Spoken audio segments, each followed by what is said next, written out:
horses. But what if the sound is being made by a zebra? Imagine this. You're at your desk in the middle of class and you lift your arm to simply place it on the table, but you hear a crack and sheer pain surround your shoulder. Your shoulder is just dislocated. You get up and quietly leave the room because this has happened before, and you know exactly what to do to put your shoulder back into place. These are the things you learn when you are suffering from Ehlers-Danlos Syndrome, also known as EDS. This is a rare and often invisible illness that is found all around the world, but only a small amount of people know about it or have even heard of it. That is why I am standing in front of you today, to let you know what EDS is, how it is underdiagnosed, and how people live with this disorder. According to the transcriptome-wide expression profiling, a 2016 study led by lead author Chiarielli, Ehlers-Danlos Syndrome is a group of hereditary connective tissue disorders with a variable combination of skin hyperextensibility, generalized joint hypermobility, and internal organ and vessel fragility and dysfunctions. There happen to be four main types of EDS: hypermobility, vascular, kyphoscoliosis, and arthrochalasis, or chalasia. I will get more into detail with these in a little bit. The exact cause of EDS is unknown, but its genetic basis can be basically broken down to deformed collagen, which happens to be the major component of connective tissue, which is found all over the body, from ligaments and tendons to bones and vessels. Connective tissue, since connective tissue is found all over the body, there are way too many symptoms to bring up in the time we have today. But I will give you some of the basics. These include joint hypermobility, loose and unstable joints, early onset and debilitating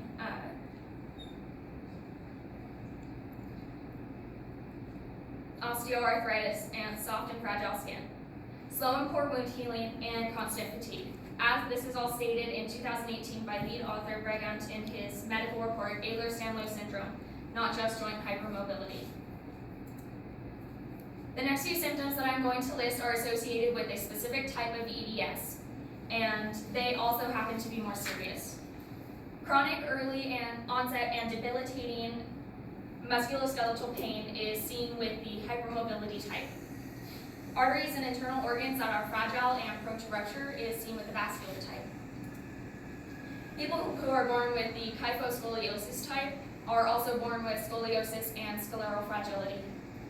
People with poor muscle tone and often frequent bilateral hip dislocations are commonly associated with the arthrochalasia type. The intensity and if or when a symptom shows up in a person depends on who the person is and what type of EDS they have. The effects of EDS are so broad that they are often overlooked. A child who is constantly dislocating their different joints can be seen as rambunctious or careless when playing. But what if the reason behind their fragility is an invisible illness like EDS? Now, let's take a look at the scene I mentioned earlier. A reason EDS is constantly underdiagnosed and overlooked is because countless doctors are trained to keep zebras, or rare disorders, at the back of their minds, and to keep horses, or a simple solution, at the front. This saying is why zebras are EDS's mascot. Training doctors to think this way is not necessarily a bad thing, but it does play a role in why EDS is underdiagnosed. The disorder itself is also to blame, though. Ehlers-Danlos Syndrome is degenerative, which means that the effects on the organs and tissues gets worse over time, and this damage is often irreversible. This is also why a lot of people aren't diagnosed with EDS until they are adults. After hearing the struggles associated with people living with EDS, you may be wondering how do they deal with this disease? Since there is no fix, this can be a challenge, but there are options. Depending on what kind of EDS you have and the severity can determine what actions you take to live with this disorder. To stabilize the body, braces, wraps, canes, and walkers can be used. People with EDS often refrain from participating in activities and sports that can lead to more harm. Pain medications can also be resorted to because this kind of pain on a daily basis can be a lot to handle.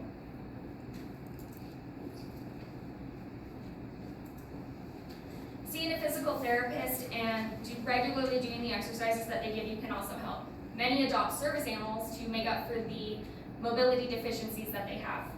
Surgery is also an option to tighten loose joints and ligaments so that they can decrease the amount of dislocations.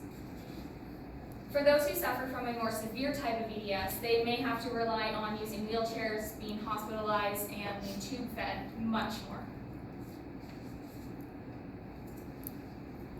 Since I have mentioned some of the things to do when you have EDS, I can't help but bring in some of the things you shouldn't do. It is advised by doctors to not do yoga because it can test the strength of your joints, and sometimes even relaxing can result in a dislocation. You also shouldn't see your symptoms as tricks and show them off.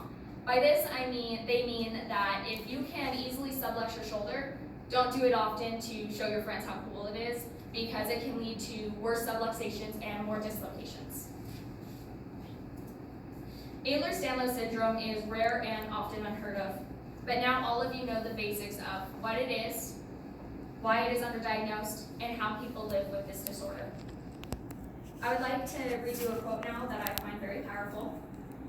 EDS has knocked me down many times. I have experienced things I never want to experience again. I have felt pain I wouldn't wish on anyone. But one thing is for sure, I will never stay down.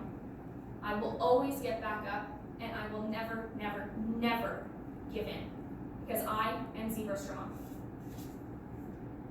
Now that I have explained EDS to you, let me ask this question.